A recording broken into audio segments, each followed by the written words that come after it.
आखिरी खत।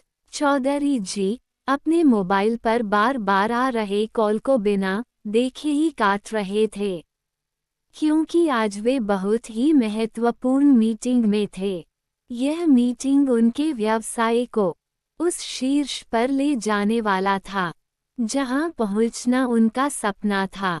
आज की डील फाइनल होने के पश्चात चौधरी जी का नाम शहर के नंबर 1 व्यवसाय की सूची में दर्ज होने वाला था। लेकिन ये कॉल उनके कार्य में विघ्न डाल रहा था। चौधरी जी ने परेशान होकर फोन बंद कर दिया। चौधरी ग्रुप ऑफ कंपनीज के मालिक अविनाश चौधरी शहर के जाने माने हस्ती हैं। आज वे जिस शिखर पर हैं, इस मुकाम तक पहुंचने में लोगों की पूरी जिंदगी गुजर जाती है, लेकिन इन्होंने बहुत ही कम समय में ये सफलता अर्जित कर ली थी। हर कोई उनकी कार्यकुशलता और कार्यनिष्ठा की सराहना करता था।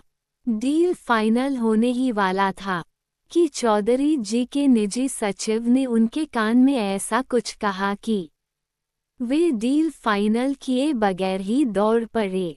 घर पहुंचकर उन्होंने देखा उनका बेटा शौर्य अपने कमरे में खून से लथपथ जमीन पर पड़ा हुआ है और घर के सभी नौकर चाकर उसे घेरे खड़े हैं।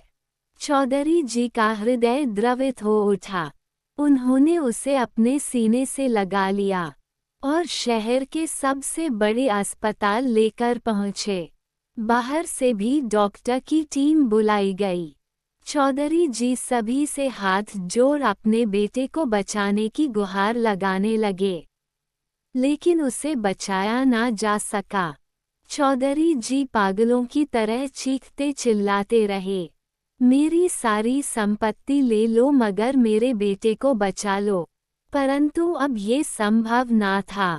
बेटे को अंतिम विदाई देने के बाद बोझिल मन से जब वे अपने बेटे के कमरे में आए तो उन्होंने देखा उनकी धर्मपत्नी की तस्वीर के पास एक कागज रखा है, जिस पर लिखा था, प्यारी माँ, तुम्हारे जाने के बाद मैं बहुत अकेला हो गया हूँ।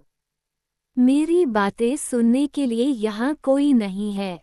तुम्हारी बहुत याद आती है, इसलिए मैंने अपनी एक अलग ही दुनिया बसा ली है, जहाँ कभी किसी की कमी महसूस नहीं होती।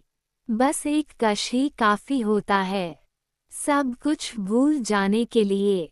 माँ, कल जब मैं घर देर से पहुँचा तो कई दिनों बाद पापा से मुलाकात हुई। मुझे देख पापा गुस्सा हुए।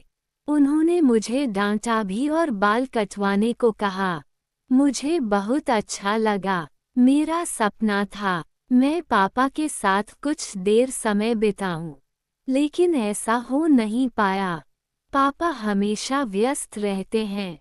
आज सुबह मैं पापा से सब कुछ कह देना चाहता था, लेकिन मेरे जागने से पहले पापा जा चुके थे और मैं एक बार फिर अकेला था। मैंने पापा को कई बार कॉल किया, लेकिन वे मेरा फ़ोन रिसीव नहीं कर रहे। मैं तुम्हारे पास आने से पहले पापा को अपने करीब महसूस करना चाहता हूँ, उनकी आवाज़ सुनना चाहता हूँ। माँ, मैं तुम्हारे पास आ रहा हूँ। तुम्हारा अपना बेटा शौर्य। दोस्तों, आपको ये जानकारी कैसी लगी हमें कमेंट करके ज़रूर बताएं और वीडियो अच्छी लगी हो तो लाइक कीजिए और इसी तरह की वीडियो देखने के लिए हमारे चैनल को सब्सक्राइब करें। धन्यवाद।